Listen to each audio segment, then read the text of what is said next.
Hallo meine Freunde, hola Madridistas, was für ein unglaublicher Fußballer ist eigentlich Jude Bellingham. Gestern wieder mit einem Doppelpack für die Engländer gegen Norwegen schießt sein Land ins Halbfinale der WM. Was da los ist, schauen wir uns an, denn auch in diesem Spiel gab es einige Polemik und ich muss schon zugeben, die Engländer hatten eine Menge Glück. Das schauen wir uns natürlich an. Aber wir unterhalten uns heute vor allem über Vini Junior, der heute nicht nur Geburtstag hat. Herzlichen Glückwunsch zum 26. Geburtstag. Nein, denn seine Vertragsverlängerung mit Real Madrid sieht jetzt so gut aus wie seit langem nicht mehr. Diese Information vom José Félix Díaz de Nas schauen wir uns zusammen an. Dann unterhalten wir uns noch über die U19 von Spanien und eine Tragödie in der Welt des Fußballs. Also, es wird auf jeden Fall ein interessantes Video. Viel Spaß dabei.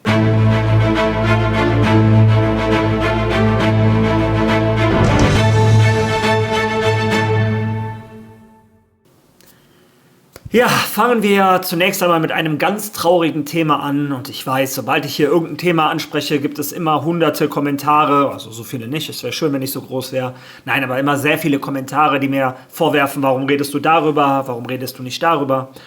Aber das ist ein Fall, der jetzt in aller Munde liegt und der mich auch persönlich getroffen hat. Der 25-jährige südafrikanische Nationalspieler Jayden Adams ist ums Leben gekommen. Es steht noch nicht zu 100% fest, woran er gestorben ist. Vieles deutet darauf hin, dass es selbst verschuldet war, formulieren wir es mal so. Es ist auf jeden Fall klar, dass er unter starken Depressionen litt, seitdem seine Oma vor 2 Wochen gestorben ist. Ja, und es öffnet einem immer wieder die Augen. Man denkt, so ein Nationalspieler hat alles in seinem Leben, der spielt Fußball, ist sein Beruf, der verdient bestimmt wesentlich mehr Geld als ganz viele andere Menschen auf der Welt, der ist fit, der ist gesund, denkt man. Ja, und dann hört man so einen Schicksalsschlag und ich bin der Meinung, inzwischen habe ich ja schon eine etwas größere Reichweite und deshalb wollte ich jeden von euch ansprechen. Sollte jemand von euch an so etwas leiden, schämt euch nicht. Das ist eine Krankheit wie jede andere auch. Holt euch Hilfe. Eine Tragödie ist das, die passiert wesentlich häufiger, auch sehr oft bei jungen Männern. Also, auch ihr dürft verletzlich sein, auch ihr dürft Probleme in eurem Leben haben. Wenn das so ist, holt euch Hilfe, sucht, es gibt genügend Hilfsorganisationen, die euch helfen, Freunde, Familie, ihr findet jemanden, ihr seid wertvoll und ja, ich wollte nur, dass ihr das mal gehört habt. Ja, sehr, sehr trauriges Thema. Passt eigentlich nicht zu meinen Videos. Ich möchte hier Positivität vermitteln, aber es ist mir auch wichtig, wie gesagt, diese Information an jeden weiterzugeben. Egal ob jung, alt, Mann oder Frau, egal was. Wenn du in so einer Situation steckst, hol dir bitte Hilfe. Kommen wir jetzt zu Marius Vermecker.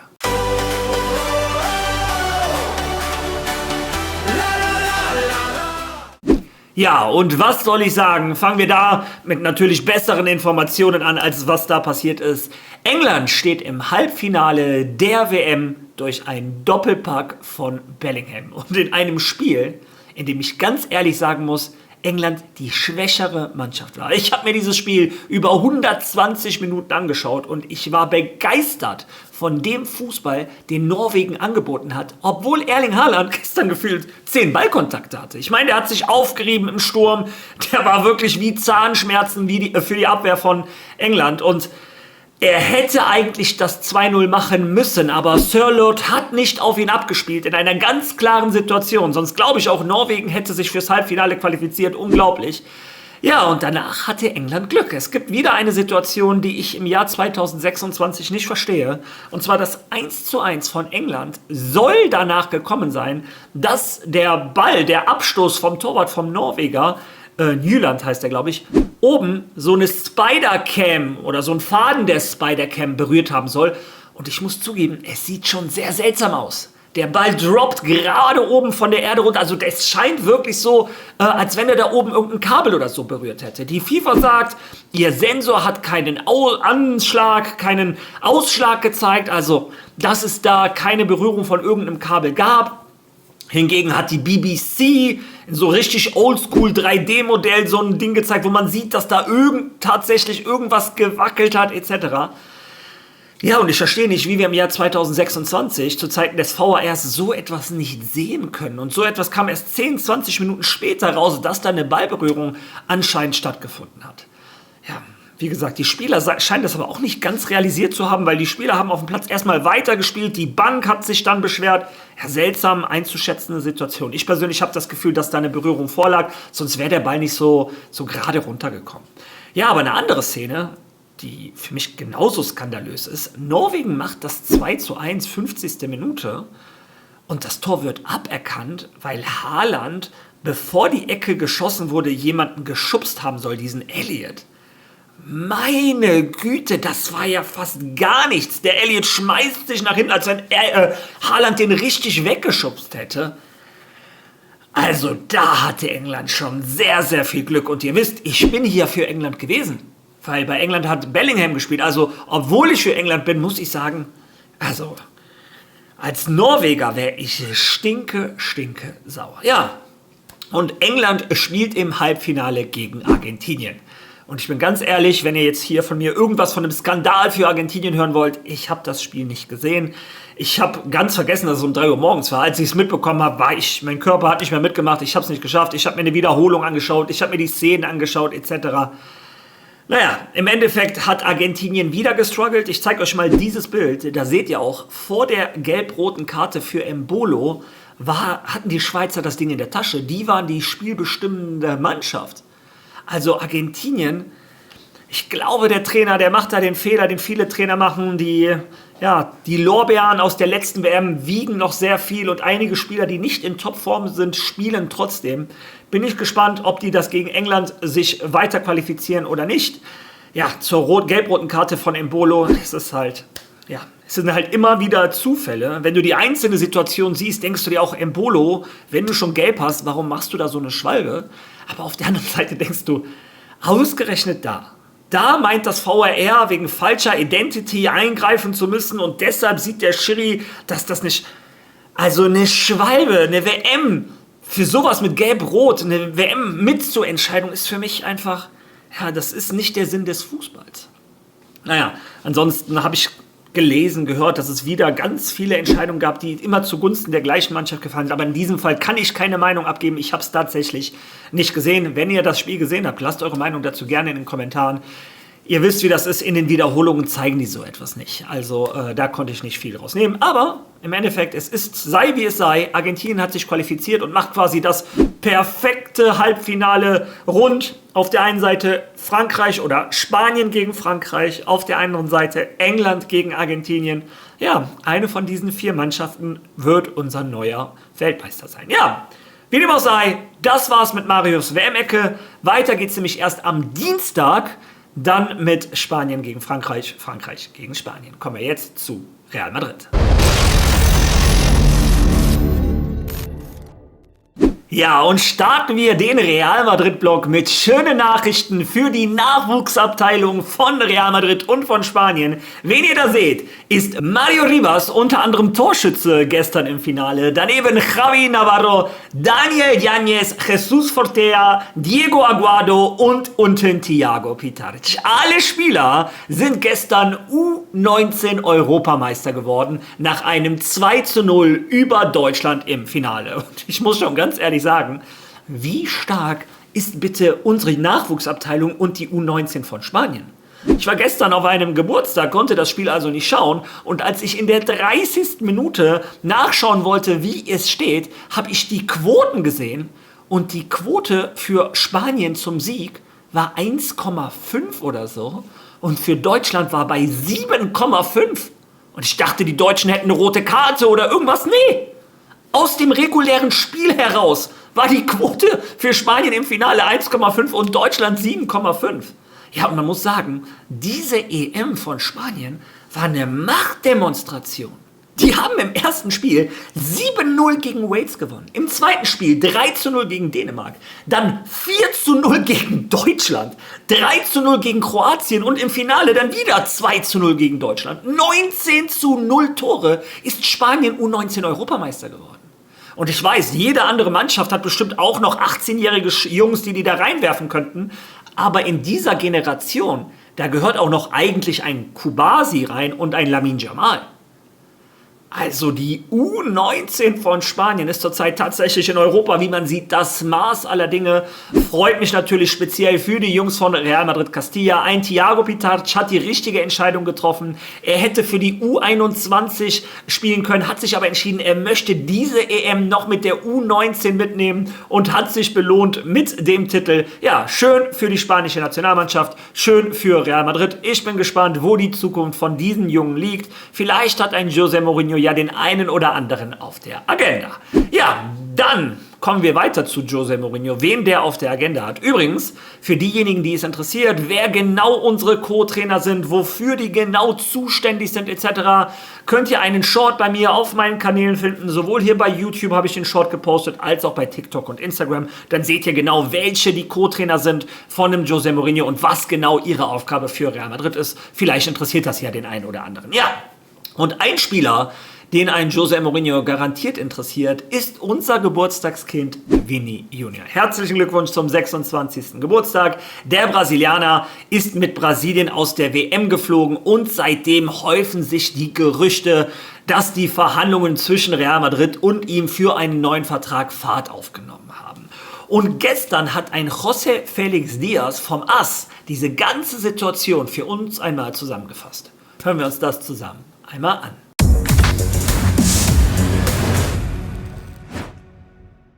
Die Weltmeisterschaft ist noch nicht vorbei, das muss klar sein. Die WM läuft weiter und Spanien steht im Halbfinale.